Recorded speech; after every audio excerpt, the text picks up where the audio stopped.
ఓరుగల్లుకు నిధుల వరద. Hanumakonda arts college మైదానంలో సీఎం సభకు జరుగుతున్నటువంటి ఏర్పాట్లు. 4,962 కోట్లు మంజూరు చేసినటువంటి ప్రభుత్వం. అధికంగా భూగర్భ డ్రైనేజీకి 4,170 కోట్లు, విమానాశ్రయ భూసేకరణకు 205 కోట్లు, కాకతీయ మెగా టెక్స్టైల్ పార్కు 161 కోట్లు. నేడు వరంగల్ పర్యటనకు సీఎం రేవంత్ రెడ్డి ప్రజాపాలన విజయోత్సవ సభకు హాజరు. కాళోజీ కళాక్షేత్రాన్ని ప్రారంభించిన సీఎం. 22 జిల్లాల మహిళా భవనాలకు శంకుస్థాపన. ఎంజీఎంలో ట్రాన్స్జెండర్ క్లినిక్ ప్రారంభం. మహిళల రుణాల చెక్కుల పంపిణీకి శ్రీకారం. హైదరాబాద్ ధీటుగా వరంగల్ అంటూ చూస్తా ఉన్నాం. సో వరంగల్ నగరాన్ని గత పాలకులు నిర్లక్ష్యం చేశారు.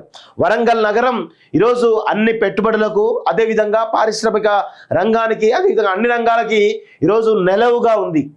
ఆ యొక్క నగరం ఈరోజు హైదరాబాద్ నగరంలో ఏ విధంగానైతే ఫెసిలిటీస్ ఉన్నాయో అక్కడ కూడా అదే విధమైనటువంటి ఫెసిలిటీస్ ఉన్నాయి. కానీ పాలకుల నిర్లక్ష్యం వల్ల వరంగల్ నగరం అభివృద్ధికి నోచుకోకుండా ఇన్ని రోజులు వస్తూ ఉంది. అయితే ఈ క్రమంలో సీఎం రేవంత్ రెడ్డికి ఒక అరుదైనటువంటి అవకాశం లభించింది. హైదరాబాద్లో ఆల్రెడీ అభివృద్ధి అంతా కూడా ఎక్కడికెక్కడికో పోతా ఉన్నటువంటి ఈ క్రమంలో ఇంకొక నగరాన్ని నిర్మించాలన్నటువంటి ఒక కార్యాచరణ తీసుకున్నాడు. సో దానిలో భాగంగానే వరంగల్ అనేటువంటి నగరానికి ఆల్రెడీ మామూలు ఎయిర్పోర్ట్ ఉండడం జరిగింది. అంటే ఎక్కడైనా కానీ మల్టీనేషనల్ కంపెనీలు కనుక పెట్టుబడులు పెట్టడానికి సిద్ధంగా ఉండాలి అంటే ఖచ్చితంగా అక్కడ ఎయిర్పోర్ట్ ఉండాల్సిందే.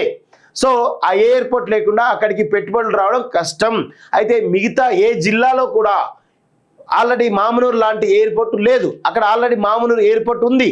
కాబట్టి దాన్ని డెవలప్ చేయగలిగితే అక్కడికి పెద్ద పెద్ద ఎంఎన్సీ కంపెనీలు వస్తాయి, ఫార్మా కంపెనీలు వస్తాయి, అదేవిధంగా పెద్ద పెద్ద మ్యానుఫ్యాక్చరింగ్ యూనిట్స్ కూడా వరంగల్కు తరలేటువంటి అవకాశం ఉంది. కాబట్టి సో మొత్తంగా ఆ మార్కెట్ని క్యాప్చర్ చేయడానికి, ఆ యొక్క అక్కడ రియల్ ఎస్టేట్ భూములు పెంచడానికి కావచ్చు, మిగతా వరంగల్ నగరాన్ని రెండో అతిపెద్ద నగరంగా తీర్చిదిద్దడానికి రేవంత్ రెడ్డి ఒక నడుం బిగించిందని చెప్పి చాలా స్పష్టంగా అర్థమవుతుంది. అందుకే అక్కడ ముందస్తుగానే అండర్ గ్రౌండ్ డ్రైనేజ్ కోసం ఏదైతే వరంగల్ నగరం వరదలు వచ్చినప్పుడు ఏ విధంగా అతలకుతలమవుతుందో దాని నుంచి బయటపడడానికి అండర్ గ్రౌండ్ డ్రైనేజ్ నిర్మించడానికి దాదాపు 4,000 కోట్ల రూపాయలు కేటాయించడం తెలుస్తుంది. నేడు జీవోలు కూడా రిలీజ్ చేయడం జరిగింది.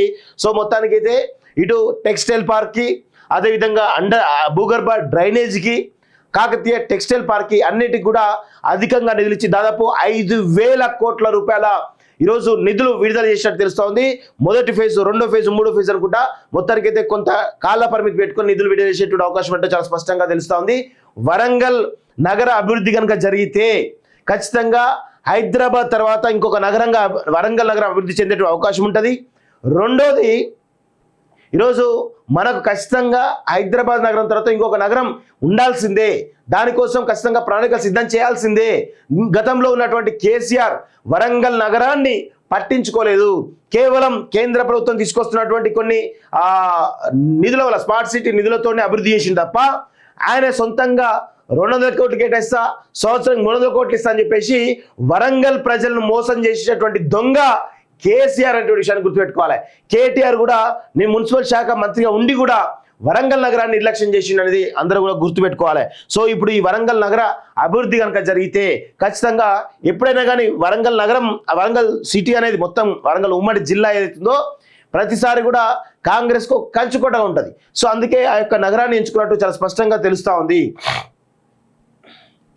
రాష్ట్రంలో హైదరాబాద్ తర్వాత రెండో అతిపెద్ద నగరంగా ఉన్న వరంగల్ అభివృద్ధిపై రేవంత్ రెడ్డి ప్రభుత్వం ప్రత్యేకంగా దృష్టి సారించింది. వరంగల్ నగరంలో వివిధ అభివృద్ధి పనుల కోసం గతంలో ఎన్నడూ లేని విధంగా 4,962 కోట్లు మంజూరు చేసింది. ముఖ్యమంత్రి రేవంత్ రెడ్డి ఆదేశాల మేరకు సోమవారం ఇందుకు సంబంధించి ప్రభుత్వం ఉత్తర్వులు జారీ చేసింది. కొన్ని పనులకు పరిపాలన అనుమతులు కూడా మంజూరు చేసింది. రాష్ట్రంలో కాంగ్రెస్ అధికారంలోకి వచ్చి ఏడాది పూర్తవుతున్న సందర్భంగా ప్రభుత్వం ప్రజాపాలన విజయోత్సవ సభలు నిర్వహిస్తుంది.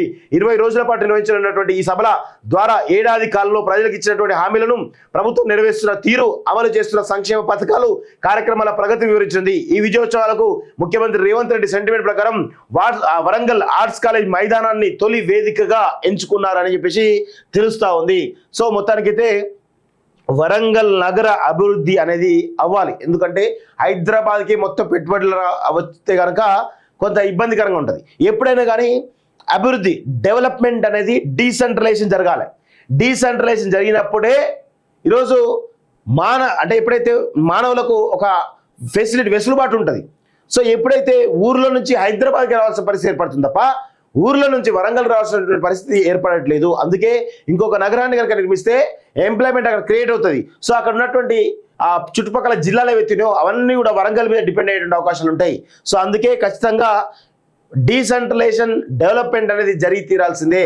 కేవలం హైదరాబాద్ మీద ఆధారపడితే రేపటి రోజున ఏమైనా విపత్తు వచ్చిన క్రమంలో ఇంకొక సిటీ మనకు ఉంటే కనుక చాలా అద్భుతంగా ఉంటుంది. సో అందుకే ఖచ్చితంగా వరంగల్ నగర అభివృద్ధి పైన రేవంత్ రెడ్డి ఇంకా పెద్ద ఎత్తున ఫోకస్ చేయాల్సినటువంటి అవసరం ఉందని చెప్పేసి కూడా కోరుతా ఉన్నాను. సో అక్కడ రవాణా సులభతరం చేసే విధంగా ప్రణాళికలు కూడా సిద్ధం చేయాలని చెప్పేసి కూడా కోరుతా ఉన్నాను. ఎందుకంటే ఇప్పటికే మీరు డ్రైనేజ్ సంబంధించి ఒక ప్రణాళిక ఆల్రెడీ ప్రిపేర్ చేయడం జరిగింది. అదేవిధంగా రవాణా సులభతరం చేసే విధంగా కూడా మీరు చేయగలిగితే ఇటు ఎయిర్పోర్టు రవాణా ఇటు డ్రైనేజ్ సమస్య అన్నీ కూడా క్లియర్ అయితే పెట్టుబడుల వరద వరంగల్ నగరానికి అధికంగా ఉండేటువంటి అవకాశం ఉంది అనేది చాలా స్పష్టంగా నేను చెప్పగలను. ఎందుకంటే అది ట్రై సిటీస్, 2 సిటీలు కాదు, కాజీపేట, హనుమకొండ, వరంగల్ నగరాలు, ఈ 3 నగరాలు కలిసి ఉంటాయి. సో రేపటి రోజున ఈ అభివృద్ధి అనేది జరిగితే ఈ 3 నగరాలకు ఒక కొత్త సిటీగా మనం నామకరణం చేయొచ్చు. కొత్త సిటీగా డెవలప్మెంట్ చేస్తే కనుక భవిష్యత్తు అనేది చాలా అద్భుతంగా ఉంటుంది అనేది అందరం కూడా గుర్తుపెట్టుకోవాల్సిన అవసరం అయితే ఉంది మిత్రులారా. ఓరుగల్లుకు నిధుల వరద.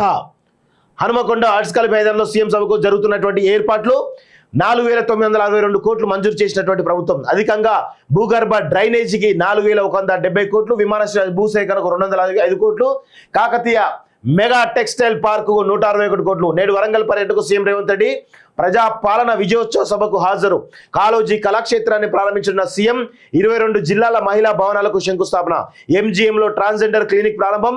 మహిళల రుణాల చెక్కుల పంపిణీకి శ్రీకారం. హైదరాబాద్ ధీటుగా వరంగల్ అంటూ చూస్తా ఉన్నాం. సో వరంగల్ నగరాన్ని గత పాలకులు నిర్లక్ష్యం చేశారు.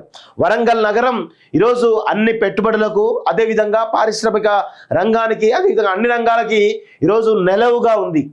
ఆ యొక్క నగరం ఈరోజు హైదరాబాద్ నగరంలో ఏ విధంగానైతే ఫెసిలిటీస్ ఉన్నాయో అక్కడ కూడా అదే విధమైనటువంటి ఫెసిలిటీస్ ఉన్నాయి. కానీ పాలకుల నిర్లక్ష్యం వల్ల వరంగల్ నగరం అభివృద్ధికి నోచుకోకుండా ఇన్ని రోజులు వస్తూ ఉంది. అయితే ఈ క్రమంలో సీఎం రేవంత్ రెడ్డికి ఒక అరుదైనటువంటి అవకాశం లభించింది. హైదరాబాద్లో ఆల్రెడీ అభివృద్ధి అంతా కూడా ఎక్కడికెక్కడికో పోతా ఉన్నటువంటి ఈ క్రమంలో ఇంకొక నగరాన్ని నిర్మించాలనేటువంటి ఒక కార్యాచరణ తీసుకున్నాడు. సో దానిలో భాగంగానే వరంగల్ అనేటువంటి నగరానికి ఆల్రెడీ మామూలు ఎయిర్పోర్ట్ ఉండడం జరిగింది. అంటే ఎక్కడైనా కానీ మల్టీనేషనల్ కంపెనీలు కనుక పెట్టుబడులు పెట్టడానికి సిద్ధంగా ఉండాలి అంటే ఖచ్చితంగా అక్కడ ఎయిర్పోర్ట్ ఉండాల్సిందే. సో ఆ ఎయిర్పోర్ట్ లేకుండా అక్కడికి పెట్టుబడులు రావడం కష్టం. అయితే మిగతా ఏ జిల్లాలో కూడా ఆల్రెడీ మామునూరు లాంటి ఎయిర్పోర్ట్ లేదు. అక్కడ ఆల్రెడీ మామునూరు ఎయిర్పోర్ట్ ఉంది.